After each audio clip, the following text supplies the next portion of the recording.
Créée en 1962 par un groupe d'éleveurs pionniers, la Cicalée célèbre en cette année 2022 ses 60 ans d'existence.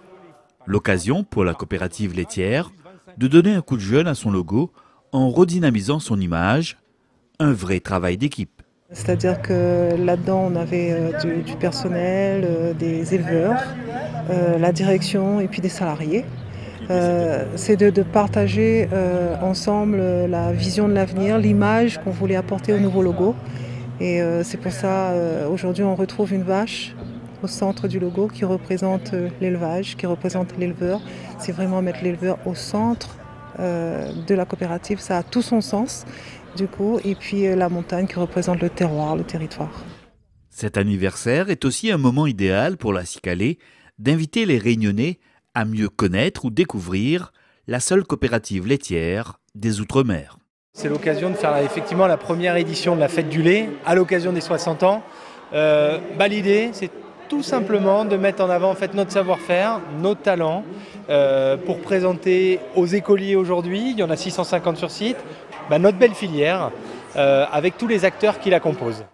Comme Emmanuel Derveillé, technicien de la coopérative, qui s'occupe avec beaucoup de soin et d'attention des jeunes veaux femelles à la nurserie de la Cicalée.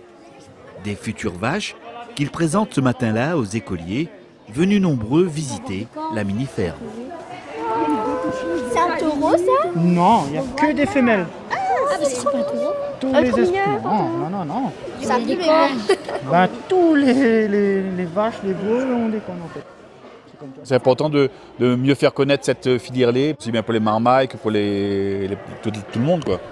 Nous, Cicalée, avec le logo, nous veut aller de l'avant et puis regarder derrière.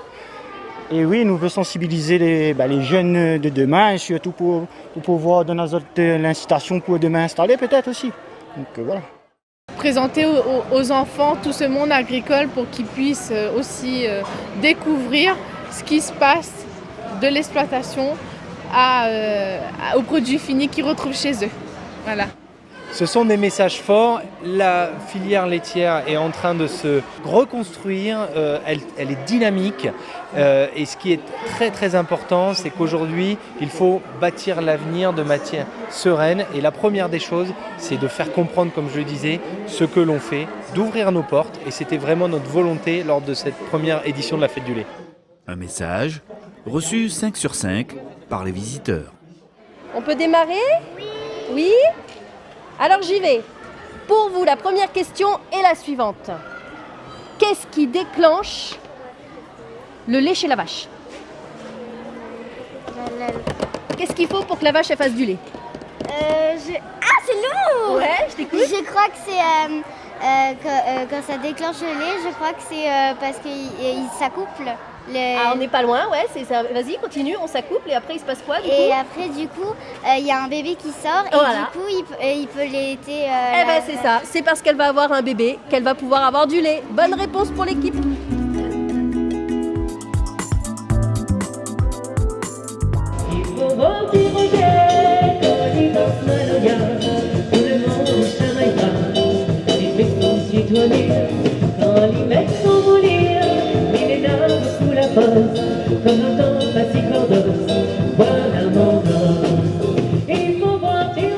Ambiance festive et bonne humeur au programme, cette première fête du lait organisée par la Cicalée est d'ores et déjà un succès qui pourrait, pourquoi pas, devenir un rendez-vous régulier.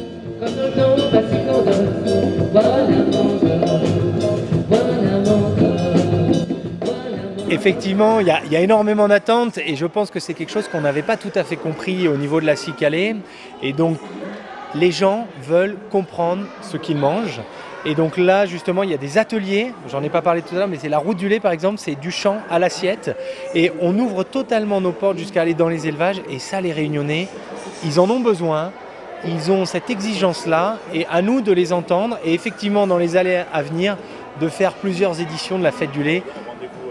Exactement, on sera bien fatigué à la fin de cette première édition, mais je suis sûr qu'on restera extrêmement motivé pour en refaire d'autres.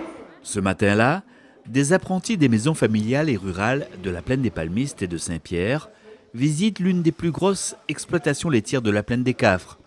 Un bâtiment moderne, doté des derniers équipements automatisés. Les vaches sont des puces, donc elles sont reconnues individuellement par un gros ordinateur qui est là-bas. Et elles vont donc aller rentrer dans les stations comme ça. Donc elles peuvent rentrer dans n'importe quelle station. Elles vont être reconnues par l'ordinateur. Il va reconnaître le numéro. Il va savoir quand elle a vélé, donc le nombre de jours de lactation. Et en fonction de ça, on a préétabli un programme. On appelle ça une table d'alimentation où on va apporter un certain nombre de kilos d'aliments en fonction de sa production.